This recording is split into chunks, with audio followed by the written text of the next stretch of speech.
ఉద్యోగం కోసం చూస్తున్నారా? ఓం శక్తి ప్రైవేట్ లిమిటెడ్ కంపెనీలో మార్కెటింగ్ జాబ్స్ 20,000 నుంచి 30,000 వరకు జీతం ఉంటుంది. సంప్రదించండి.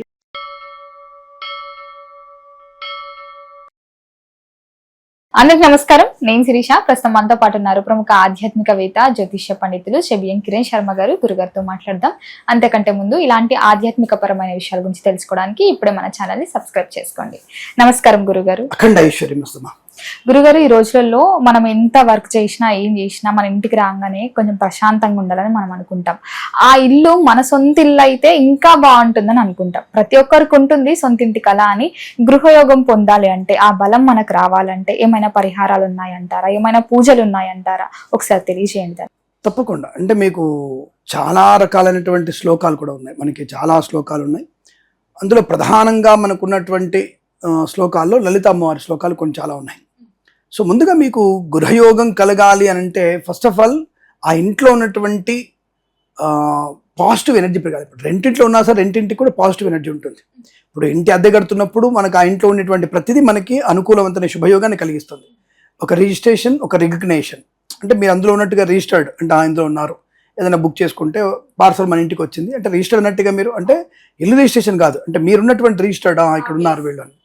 అలాగే రికగ్నేషన్, ఓకే పలానా వ్యక్తి పలానా ఇంట్లో ఉంటాడు అని రికగ్నేషన్ ఉంటుంది.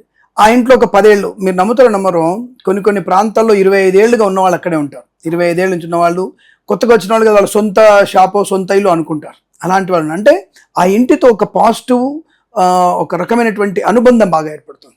అంటే ఏమిటి, ఆ ఇంట్లో ఒక మంచి ఎనర్జీని వీళ్ళు పొదుపుకున్నారు, మంచి పొదుపుకున్నారు అర్థం. అలా పొదుపుకోవాలంటే తప్పకుండా ప్రతి ఇంట్లో కూడా ధార్మికమైనటువంటి చింతన ఎక్కువగా ఉండాలి. సరే ఏ మతం వారు ఆ మతం వారికి. నేను ఒక సనాతనంలో ఒక ముస్లిం ఇంటికి వెళ్ళి నేను సుప్రభాతం చెప్పు, హనుమాన్ చాలీసా చెప్పి నేను వాళ్ళ మతంలో వాళ్ళు నమాజ్ చేసుకోండి. క్రిస్టియన్స్ వీళ్ళు ప్రార్థనలు చేయాలి. అంటే ఏదైనా ఒక పాజిటివ్ ఎనర్జీ, నువ్వు నమ్మిన దేవుని యొక్క పాజిటివ్ ఎనర్జీని నువ్వు అందులో నింపుకునే ప్రయత్నం చేయాలి. అలా సనాతన ధర్మంలో ఉన్నటువంటి వివిధమైనటువంటి శ్లోకాలు ఇంటి చదువుకోవడం వల్ల ప్రతి వారం ఒక సామూహికంగా హనుమాన్ చాలీసా పారాయణం, భగవద్గీత శ్లోకాలు లాంటివి చదువుకోవడం వల్ల ఆ ఇంటికి ఎనర్జీ బాగా పెరుగుతుంది. సామూహికంగా వస్తారంటే మనం ఏమన్నా దేవాలయమా చాలామంది అనుకున్నప్పుడు హడావుడి ప్రపంచంలో ఆదివారం అయినా సరే కనీసం మీ ఇంట్లో ఉన్నటువంటి పిల్లలు అందరూ కలిసి కనీసం మీ యొక్క కులదేవత యొక్క అష్టోత్తరం చదువుకోవడం వల్ల ప్రయోజనం. ఏది కావాలనుకుంటున్నారు మీరు? ఇల్లు కావాలనుకుంటున్నారు, ఇల్లు తర్వాత వాహనం తర్వాత డూప్లెక్స్ విల్లా కావాలి. ఇలా ఒక్కొక్కటి మన కోరిక నెరవేర్చడానికి కొంచెం ప్రయత్నం చేయాలి. అలా నెరవేరాలంటే పుణ్యబలాన్ని పెంచుకోవాలి. పుణ్యబలాన్ని ఎలా పెంచుకుంటారు స్వామి? చాలా మంది అంటారు పుణ్యబలం అంటే ఏమిటి? చాలా మంది అడుగుతారు పుణ్యబలం అంటే ఏంటి అంటే, నువ్వు ఏదైతే నీకు పాజిటివ్గా ప్రశాంతంగా ఆనందంగా ఉంటో అదే పుణ్యబలం. ఏదైతే నెగిటివ్గా ఏడుస్తూ రోగముతో రొప్పులతో బాధపడుతున్నావు అది పుణ్యబలం లేకపోవడం, ఇది పాపబలం అంటారు. ఇప్పుడు ఈ పుణ్యబలం తెలిసింది కాబట్టి ఎలా పెంచుకోవాలి అనే విషయంలో ముఖ్యంగా దేవుడు చెప్పాడు, దానైహి జపైహి, దాన జప హోమాదుల చేత సంకీర్తన ద్వారా. అంటే తప్పకుండా ఈ 4 రకమైనటువంటి విశ్వాసంతో ఈ 4 జపము, తపము, తపస్సు, అలాగే మనకి యజ్ఞము, యాగము, దానము ఇలాంటివి చేయడం వల్ల దేవతారాధన, సంకీర్తన అంటే స్వామివారిని స్తోత్రం చేయడం, అంటే గానం చేయడం.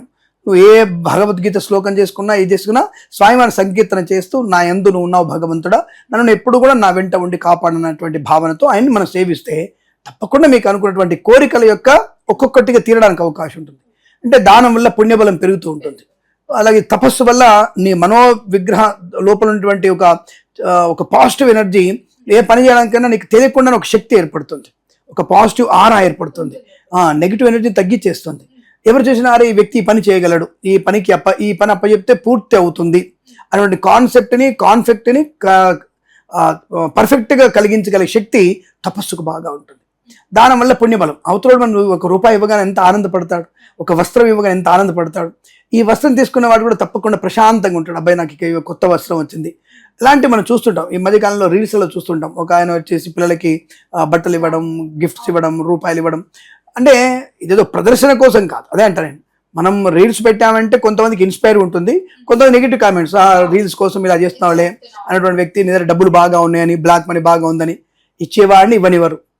కొంతమంది వీళ్ళు ఇవ్వరు, ఇస్తున్న వారిని వీడియో తీసి పంపిస్తే ఎవరికైనా ఇన్స్పైర్ అవుదాం అనుకుంటే వాళ్ళు డబ్బా కొట్టుకోవడం కోసం ఇలా చేస్తున్నాం అనే వాళ్ళు కొంతమంది. అంటే ఆ వ్యక్తిని ఏ రకైనా సరే ఆ వ్యక్తిని ఆ పని చేయకుండా చేయడమే మనకి ముఖ్య ఉద్దేశం. తా చెడ్డ కోతి వనమెల్ల తెడిచే అనేటువంటి భావన ఎక్కువగా ఉంటుంది. ఆ కోతి చెడిపోయిందంటే దాని వనంలో అందరినీ చెడగొట్టిందట అది. సో కాబట్టి ఇలాంటి వ్యక్తులు ఉంటారు. కాబట్టి గుప్తమైనది, అందుకే చెప్పారు కుడి చేత్తో ఇచ్చేది ఎడమ చేతి తెలియదు, ఎడమ చేత్తో ఇచ్చేది కుడి చేతి తెలియదు. దాని పేరు గుప్తదానం. ఇది చేసుకోవడం. రెండోది ఇంత ఇచ్చి ఇంత ప్రచారం చేసుకోవడం.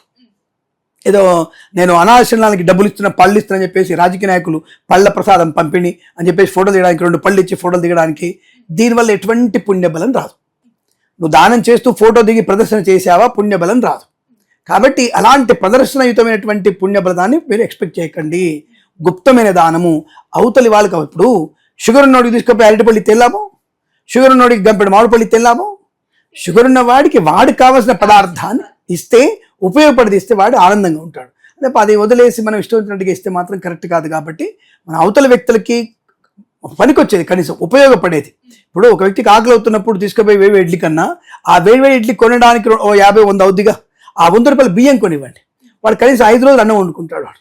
ఇది వెరీ ఇంపార్టెంట్. సరే సాధ్యం కాలేదు మనకి అలా అని చెప్పేసి డబ్బులు ఎవరికి ఇవ్వకండి. నేను ఒకటే చెప్తాను, డబ్బు రూపకంగా ఏది కూడా మనం దానం చేయొద్దు. ఎందుకు చేశారు అంటే ఇప్పుడు మధ్యప్రదేశ్ ప్రభుత్వం అదే చేసింది. ఏ ఒక్కళ్ళకు కూడా మీరు డబ్బులు ఇవ్వద్దు. దానం చేయాలనుకుంటే వాళ్ళకి తీసుకెళ్ళండి, వాళ్ళకి ఫుడ్ పెట్టండి, తీసుకెళ్ళండి, బట్ట కొనియండి తప్ప శక్తి ఉంటే వాళ్ళకి డబ్బులు ఇవ్వద్దు. ఎందుకంటే వాళ్ళు డబ్బులు తీసుకొని పిల్లల్ని వ్యాపారంలోకి మార్చేస్తున్నారు. చిన్నపిల్లల్ని చేతుల్లో కొట్టడం లాంటివి చేస్తున్నారు. చేసి వాళ్ళ కాళ్ళలో కొట్టడం, కన్ను బీకేయడం, పిల్లల్ని రక్తం వచ్చినట్టుగా కొట్టడం, వాటి రక్తం జుడ్డగొట్టేసి పిల్లలకి మాకు ట్రీట్మెంట్ డబ్బులు అని చెప్పి డబ్బులు అడగడం, ఇలాంటిది ఎక్కువైపోయింది. కాబట్టి మీరు మధ్యప్రదేశ్ ప్రభుత్వం పూర్తిగా దాన్ని డబ్బులు రూపాయి కూడా ఇవ్వద్దని చెప్పి నిషేధించేసింది. వాళ్ళకి ఏమైనా సరే తినడానికి పెట్టండి, వస్త్రం ఇప్పించండి, నో ప్రాబ్లం. అలా వాళ్ళకి అది వస్త్రం ఇప్పించడం కూడా ప్యాక్ చేసి ఇవ్వదు వాళ్ళకి. అప్పటికప్పుడు వస్త్రాలు వేయండి, వాళ్ళకి వస్త్రాలు ఇప్పించేసేయండి. వాళ్ళు అప్పుడు ఖచ్చితంగా ఉంటారు వాళ్ళు. ఇలాంటివన్నీ కూడా వాళ్ళు చేస్తున్నారు. ఇలాంటి వాటి వల్ల పుణ్యబలం పెరుగుతుంది. సో ఇది చేసుకోవడం. ఈ పుణ్యబలం పెరగడం వల్ల మనకి అసలు విషయంలోకి ఇల్లు నిర్మాణానికి, ఇల్లు కొనడానికి మనకి పనికొచ్చేటువంటి శ్లోకాలు ఎక్కడున్నాయి అంటే, ఇటువంటి పుణ్యబలాన్ని పెంచుకోవడం వల్ల నీకు ఇల్లు అనేటువంటి కోరిక అనేది బలంగా నెరవేరుతుంది. నెరవేరడం సరిపోయేటువంటి పుణ్యబలాన్ని పెంచుకుంటాం దానం వల్ల, తపస్సు వల్ల. ఈ తపస్సులో ఏం చెయ్యాలంటే లలితా సహస్రనామ పారాయణం. ఎంత మీరు బాగా చేస్తే అంత ప్రయోజనాన్ని పొందుకుంటారు. సరే అంత ఒక్కటి చేసి సరిపోతుందా? ఆ ఒక్కటేమిటి, ఆ ఒక్కటిలోనే 1000 ఉన్నాయి. మీరు ఆ ఒక్కటి చేసి సరిపోద్ది కాదు, ఆ ఒక్కటిని భక్తిగా చేయండి. 41 రోజులు చేయండి. మీకు అమ్మవారు డైరెక్ట్గా వచ్చి మీ ఇల్లు ఇవ్వదు మీకు, కానీ ఇల్లు కొనడానికి సరైనటువంటి మార్గాన్ని చూపిస్తుంది అమ్మవారు. సో దానివల్ల మీకు వ్యాపారంలో కలిసి రావచ్చు, ఉద్యోగంలో హైక్ రావచ్చు, లేదా ఇంతవరకు సిబిల్ స్కోర్ లేని వాళ్ళకి టక్కన 41 రోజు సిబిల్ స్కోర్ పెరగవచ్చు. ఇంతవరకు క్రెడిట్ కార్డు లేని వాళ్ళు క్రెడిట్ కార్డు వాడవచ్చు. క్రెడిట్ కార్డుని జాగ్రత్తగా వాడి 6 సంవత్సరం నుంచి వాడుతున్నారు కాబట్టి సిబిల్ స్కోర్ పెరగవచ్చు. దానివల్ల మంచి గృహయోగాన్ని లోన్ ఎలిజిబిలిటీ రావచ్చు. సో నీ దగ్గర ఆ టైంలో ఏడో 10 ఏళ్ల క్రితం తీసుకుని డబ్బులు వచ్చేసి పలానైనా కిరణ్ శర్మ గారు మీకు డబ్బులు ఇవ్వాలండి, మీకు 10 లక్షలు తీసుకోని చెప్పి 10 లక్షలు ఇవ్వవచ్చును. ఆ 10 లక్షలు మనం దాంట్లో పెట్టుకొని, అంటే ఈ అడ్వాన్స్గా పెట్టేసుకొని ఇల్లు కొనుక్కొని లోన్కి అప్లై చేసుకుని లోన్ రావచ్చును. అలా ఏదో ఒక మార్గం అయితే కంపల్సరీ కనపడుతుంది. ఆ ఈఎంఐ కట్టగలిగేటువంటి శక్తి సామర్థ్యాన్ని కూడా అమ్మవారు ఇస్తుంది మీకు. ఆ రకమైనటువంటి భావనతో మీరు చేస్తే తప్పకుండా మీరు ఇల్లు కొనగలిగే అవకాశం. రెండవది భగవద్గీత శ్లోకాలు 6వ అధ్యాయంలో తప్పకుండా ఎలా మనం అంటే అక్కడ ఇల్లు కొనడానికి శ్లోకాలు లేవు, ఒక కుటుంబ సౌఖ్యానికి కావాల్సినటువంటి శ్లోకాలు 6వ అధ్యాయం చెప్పబడింది. కాబట్టి భగవద్గీత 6వ అధ్యాయంలో కనుక మీరు 6వ అధ్యాయం చదివితే మీరు గృహయోగం ఏర్పడే అవకాశం. అలాగే గణపతిని మీరు ఎక్కువ స్మరణ చేస్తే కూడా అనుకూలత. రెండవది విష్ణుమూర్తి యొక్క అష్టోత్తర నామం చదువుకోవడం. ఇన్ని చదివితే మాకు పూజారు అయిపోతామండి, ఇక మేము మనుషులు ఎందుకు అవుతాం అంటే పూజాలు కూడా మనుషులేగా. కాబట్టి మామూలు అమరజనులు కూడా ఇవి చదువుకోవడం వల్లనే ప్రయోజనాన్ని పొందుకుంటాం. కాబట్టి తప్పకుండా మీరు ఇల్లు కొనుక్కునే ప్రయత్నం చేయండి. రెండవది, మీరు ఇల్లు కొనాలనుకున్న ఒక చిన్న ఉపాయం మీకు చెప్తున్నా. మీకు నేను ఒక చిన్న పేపర్ మీద ఇల్లు బొమ్మ, మీ ఇల్లు బొమ్మ వేసేసుకొని, అంటే ఏదైనా ఇల్లు కొనేటువంటి బొమ్మ, సింపుల్ బొమ్మనే, పెద్ద మీరు ఆర్టిఫిషియల్గా ఇంటీరియర్స్ వేసి చేయక్కర్లేదు. ఒక చిన్న బొమ్మ వేసుకొని దాంట్లో శ్రీమాత్రే నమః అని దాన్ని మడతపెట్టి పెట్టేసి ఒక మీ లాకర్లో పెట్టేసి రోజు ఒక 11 రూపాయలు, ఆ ఏ ఫోటో అయితే మీరు పెట్టారో దాంట్లోనే ఇది కూడా మీరు 11 రూపాయలు రోజు 11 రోజు 101 41 రోజులు వేయండి. 41 రోజుల తర్వాత తప్పకుండా ఆ ఇంటి నిర్మాణానికి, ఆ ఇంటి కొనుగోలు చేయడానికి ఆ ఇల్లే గృహలక్ష్మే మీకు డబ్బులు సమకూరుస్తుంది. అంటే ఏంటి, డైరెక్ట్ అమ్మవారు వచ్చారు మీ ఇంట్లో డబ్బులు వచ్చి ఏమి పెట్టదు. మీరు కొనడానికి అనేక అవకాశాలను మీ ఇంటికి తీసుకొస్తుంది. మీ స్నేహితుడు చెప్పవచ్చు, మీ మామగారు చెప్పవచ్చు, మీ అత్తగారు చెప్పవచ్చు, మీ బాబాయ్ చెప్పవచ్చు, రేపు పలానా వాడు ఇల్లు అమ్ముతున్నట్టు కొనేస్తామని చెప్పి కొనవచ్చు.